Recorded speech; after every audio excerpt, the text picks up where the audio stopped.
My name is Marin Ellery, 54, born with the kind of patience that keeps companies alive and the kind of memory that makes men nervous. For 7 years at Roswell Biologics, I cleaned up other people's shortcuts, patched their missing signatures, and quietly prevented disasters that would have cost millions. Today was supposed to be my last day, a graceful exit, a thank you speech, maybe a cheap sheet cake. Instead, I stood in the boardroom while Evan Roswell, the CEO's son, lounged back in his chair, holding up a greasy KFC drumstick like a trophy. "Come on, Marin," he said, grinning at the executives. "Order fried chicken for everyone, a farewell party for the compliance lady." The room burst into laughter. I didn't. I placed a thick envelope on the table and slid it toward him. "What's this?" he asked, smearing his thumbprint of grease across the seal. "A different kind of delivery," I said. He tore it open, still smirking until the first line caught his eye. Then his grin flickered. He tossed it to the legal rep as if it burned. Paper shuffled. A gasp cut the air. The CEO, Howard Roswell, snatched it from the paralegal's hand. His eyes scanned the header federal court summons compliance custody dispute. The sound in the room changed. It wasn't silence, it was pressure, the kind that bends metal. Howard's voice dropped into a register I had never heard before. "Get my useless son back in here!" Now. Evan froze. The laughter evaporated. Somewhere outside, the copier clicked, the only sound left alive. I stood perfectly still. For the first time in years, no one told me to hurry, explain, or fix anything. The paper in his hands did all the explaining. Across the glass wall, my phone buzzed once on the counter, a message from Malik delivered and logged. I looked at the clock, 12:30 sharp, 30 minutes into my last day, and the company had already started to fall. 36 hours earlier, I had still believed I could leave quietly. 7 years at Roswell Biologics had taught me how silence spreads through hallways, through emails, through the way people look down when you pass. I used to be the spine of the lab. That's what Howard Roswell called me back when the FDA nearly shut us down. "You kept us standing." "Marin," he said then, hand on my shoulder. Now his hand was nowhere in sight, and my name had quietly disappeared from the org chart. That morning, I walked into my office and found the new sign already taped to the door, Shared Workspace B. Someone had stripped my nameplate off during the night. I stacked my binders into neat rows, regulatory filings, trial logs, risk assessments, each one built from the same patience I could never seem to give myself. A soft knock came from the doorway. Kendra Pike, head of HR, peeked in. She smiled the way people do when they've rehearsed it too many times. "Marin, do you have a minute? I have exactly 24 hours left," I said. "Take as many as you need." She hesitated. "We're transitioning your role to an external vendor. It's not personal. It's part of the Agility Initiative." "Agility?" I repeated. "Is that what we're calling erasing institutional memory now?" Her smile wavered. "We appreciate everything you've done." I slid a folder across the desk. "You'll need this for your vendor. It's the compliance credential log. Don't lose it." Kendra took it gingerly, like it might stain her fingers. "Evan said legal will handle the transfer. Did legal say that too?" She blinked. "I'm sure they're aligned." "They're not," I said softly. "But they will be." She left without another word. Through the glass, I could see coworkers passing by, avoiding my eyes, clutching coffee cups as if I carried contagion. When the clock hit 5, I shut my laptop and stood alone in the humming quiet. Somewhere in that building were 7 years of systems only I knew how to keep alive. And tomorrow, they'd try to run them without me. The thought didn't hurt. It just felt inevitable. Evan Roswell entered my life the same way most problems do, smiling, overconfident, and armed with a title he hadn't earned, Director of Innovation Strategy. His sneakers cost more than my first car, and he never stopped talking about disruption. The first morning he joined our compliance meeting, he arrived 10 minutes late, coffee in one hand, sunglasses still on indoors. "Sorry, traffic," he said, But I figured compliance can't start without me. Right. I closed my notebook slowly. We've managed for 7 years, but welcome. He grinned, sat down across from me, and tapped a pen against his cup. So, I've been thinking, these quarterly risk assessments, can we, simplify them? Make them more vibe forward? The room stayed silent. Malik from IT bit the inside of his cheek. Vibe forward, I asked. Yeah. Evan said, less bureaucratic, more intuitive. People hate paperwork. It kills creativity. Federal regulators prefer accuracy to creativity. I said. He laughed like it was a compliment. You're funny. Marin, my dad said you'd be the tough one. When the meeting ended, he leaned closer. No hard feelings if I change a few things. Right? I want us to be agile. I smiled. Change whatever you like. Evan, just be sure to sign for it. He signed the form without reading it. Later that afternoon, Malik slipped into my office. He just deleted the audit logs folder, said it looked cluttered. Did you back it up, I asked. Always. Good. I said, keep doing that. The next day, Evan breezed past my desk, holding a whiteboard marker like a wand. We're rebranding the department, he announced. Compliance sounds boring. I'm thinking trust architecture. Cleaner. Right. I typed the phrase into my notes and added a timestamp. Meeting with Evan Roswell, 9:22 a.m. Proposed name change, trust architecture, rationale optics. He noticed me typing. You document everything. Huh. It's what keeps the company legal, I said. He winked. And here I thought it was me keeping us cool. I watched him walk away, the sound of his sneakers fading down the hall. Malik appeared in the doorway again, shaking his head. Prince of shortcuts, he muttered. Let him rule, I said quietly, closing my notebook. Every kingdom keeps its own records. On Monday morning, my badge blinked red at the security gate. The guard tried twice, then shrugged. Looks like your access got cut early. Inside, Malik met me by the elevators, whispering. It didn't do that. Must have come from upstairs. My stomach stayed calm. After years of patching other people's mistakes, panic had burned out of me. I walked up to my office anyway. The screen greeted me with a login error, credentials disabled. That was when I checked the Federal Registry. My name was still listed as the active compliance custodian for Roswell Biologics. Legally, I was still responsible for every file they touched. No transfer forms, no reassignment notice, nothing. I opened a new email to Legal Roswell Bio. Subject Federal License Custody, required transfer process. I wrote, I'm available to train Evan's team and hand off the systems properly. Please confirm a date before the license renewal window closes. I reread it twice. Calm and professional, then hit send. No reply. By mid-afternoon, Malik appeared in my doorway. You should see what Evan's doing. He led me to the shared drive. Whole folders, years of protocols, audit trails, sign-off logs were gone. He said they were legacy clutter, Malik muttered. Wanted to make room for branded content. He deleted the archive, I asked. Yep, 2 terabytes worth. I pulled a mirror copy last week, but still. He leaned closer. They're playing Jenga with the foundation. Marine, Evan's voice echoed from down the hall, upbeat, oblivious. Guys, we're simplifying the workflow. Less red tape. More trust. I stood there for a long moment, watching him rearrange the company's backbone like furniture. The people around him laughed, eager to survive his confidence. Back at my desk, I drafted another message, this time to HR and legal together for audit protection. Please confirm compliance chain of custody status. I remain the registered custodian until formal reassignment. I hit send again. No ping came back, just silence. The kind of silence that waits for gravity to do its work.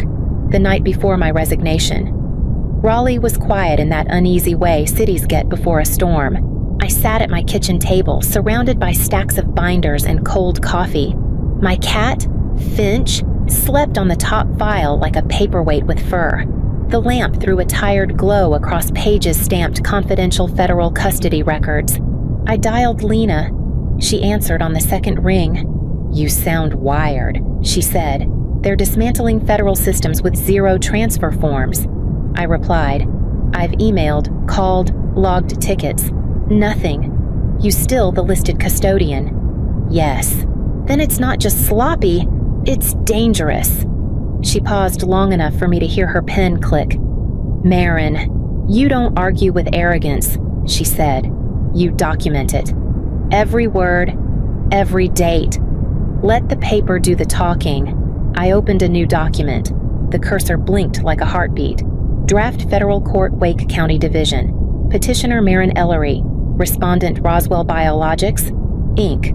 Relief sought preservation order and temporary injunction regarding federal license chain of custody.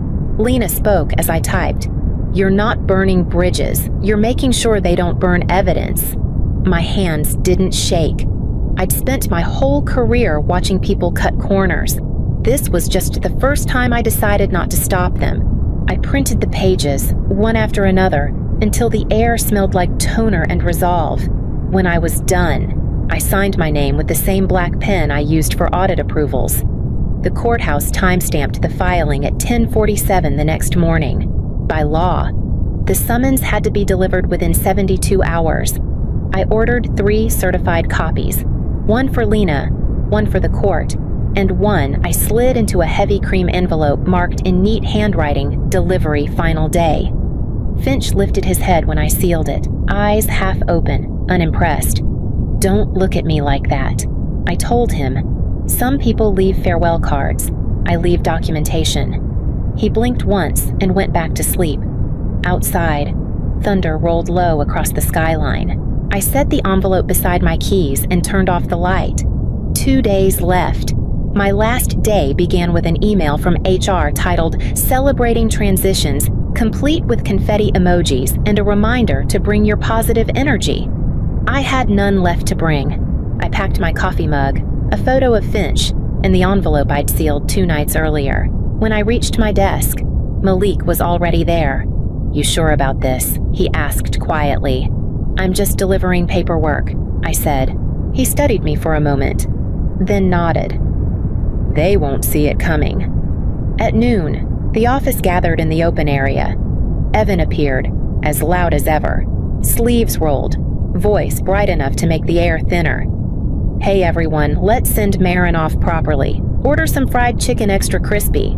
My treat. People clapped like he'd donated an organ. I smiled, polite, and said, "Already handled." HR rolled out a paper banner that read, "Good luck, Marin." Someone started a playlist. Evan leaned on the conference table, drumstick in hand, grease shining on his wristwatch. "See good vibes only," he said. "No need to make this serious." I placed the envelope on the table beside the chicken bucket. "Just one last document for legal." He glanced at it. "Bored. More of your endless forms." Something like that. He picked it up, waved it like a napkin, then tossed it toward the legal intern. "Here, make yourself useful." Laughter rippled through the room, the kind that never quite reaches the eyes. I stood perfectly still. The intern slit the seal with a pen, across the room. Malik's phone buzzed. He checked it, then looked up at me. Our eyes met. He mouthed, "They're opening it." Evan raised his cup of soda in a mock toast.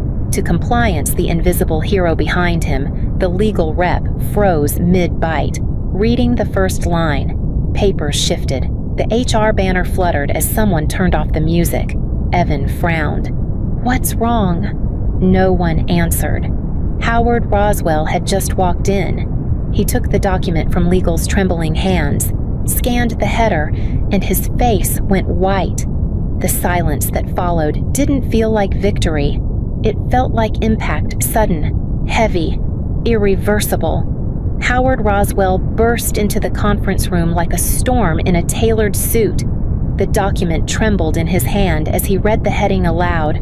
"Federal Court Summons Compliance Custody Dispute." The chatter died instantly. Evan leaned back in his chair, still chewing. "Dad, relax." She's bluffing. Howard's voice cracked like a whip. Bluffing. You signed off on this garbage without a single legal transfer form. Do you have any idea what you've done? Evan wiped his fingers on a napkin. It's just paperwork. She's overreacting. You said yourself compliance slows us down. Compliance, Howard said, voice low and shaking, is what keeps the government from shutting our doors. He turned to the legal team. Tell me this is a misunderstanding. The paralegal swallowed hard. Sir, we checked the Federal Registry after she left the room. Her name is still listed as the active license custodian. Evan laughed weakly. No way. That's impossible. Across the room, Malik stood in the doorway, phone in hand. Not impossible, he said quietly. Confirmed through the registry portal. She's right. The CEO's eyes darted to me. Marin, you're still the custodian of record. I nodded once, because no one filed the reassignment. I offered to train your son's team 3 times. I have the emails. Evan slammed his hand on the table. You're making this dramatic on purpose. I met his glare. I document everything. Evan, drama isn't required. Howard's face drained of color. He sank into a chair, reading each page again as if the words might rearrange themselves. This summons goes public in 72 hours, he muttered. Investors will see it. Partners will see it. Evan looked from his father to me, his confidence cracking. You could have warned me. I did. I said. You didn't listen. The room stayed silent long enough for the hum of the overhead lights to fill it. Then Howard's voice cut through, quiet but lethal. Get my son back in here, he said to no one in particular. And this time, make him read every line he just signed. By sundown, Roswell Biologics had turned into a pressure cooker. The blinds were closed, the lights too bright, and the air smelled like fear. I sat in my nearly empty office while legal scrambled down the hallway, whispering words like injunction, breach, exposure. Malik texted. They pulled an all-nighter war room, Conference B. No one's gone home. From my doorway, I could see Kendra from HR pacing with her laptop pressed to her chest. We need to locate every memo mentioning Marin's transition, she hissed into her phone. Delete everything, immediately. Evan's voice carried from the glass room across the floor, raw and rising. You're telling me this minor paperwork issue could freeze the entire pipeline? Not could, the paralegal said. Will? Howard Roswell was silent, arms crossed, jaw clenched like he was holding the whole building together through sheer force. The phone on the table blinked red with investor calls. I stayed where I was. I didn't gloat. I didn't smile. I opened my laptop one last time and drafted a short message to the executive distribution list. Subject chain of custody confirmation body. I warned you 3 times to reassign custody. Please direct all further communication through counsel. Then I hit send. Minutes later, my phone rang. Evan's voice cracked through the receiver. Marin, my father's going to kill me. You have to fix this. I kept my tone even. I don't work there anymore. You don't understand our trials are frozen. The lawyers are losing it. Investors are calling me nonstop. I do understand, I said quietly. That's why I sent the emails. You ignored every one of them. He exhaled sharply, like the air had been punched out of him. You're really just going to watch this happen. I'm going to sleep, I said. The rest is your responsibility now. Silence filled the line, thick, stunned, and final. When I hung up, I turned off the desk lamp, leaving the office in shadows. Down the hall, someone shouted about timestamps and subpoenas. I picked up my bag, locked the door behind me, and let the noise fade. By morning, the crisis had settled into exhaustion. Malik called before 8. They're pulling the board in early, he said. Howard wants you there. Legal says you're the only one who can calm the regulators. I took a breath, tied my hair back, and told him, I'll bring my attorney. When I walked into the boardroom, Howard Roswell looked 20 years older. The table was covered in half-drunk coffee cups, printed drafts, and red-lined statements. Evan sat 2 chairs down, eyes hollow. Howard didn't stand. "Marin," he said, "we need to negotiate terms." Lena arrived a moment later, crisp and unreadable. She set her briefcase on the table. "My client's terms are straightforward," she said. "1 formal written apology for wrongful termination.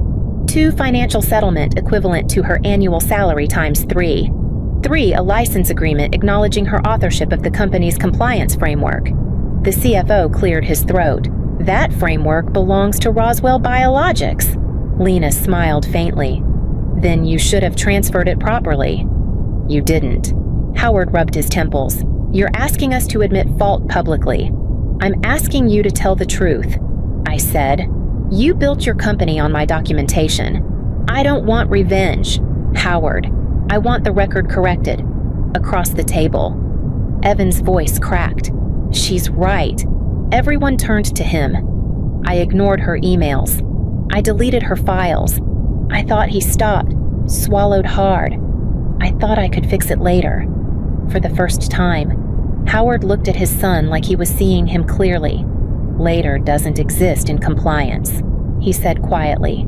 Silence hung over the room until Howard finally spoke. "We'll sign. By noon." The documents were executed, initials scrawled at the bottom of every page. Lena closed her case and nodded to me. As I stood, Howard extended his hand. "You kept the company alive longer than I deserved," he said. "I took it once, briefly. Now you'll have the paperwork to prove it."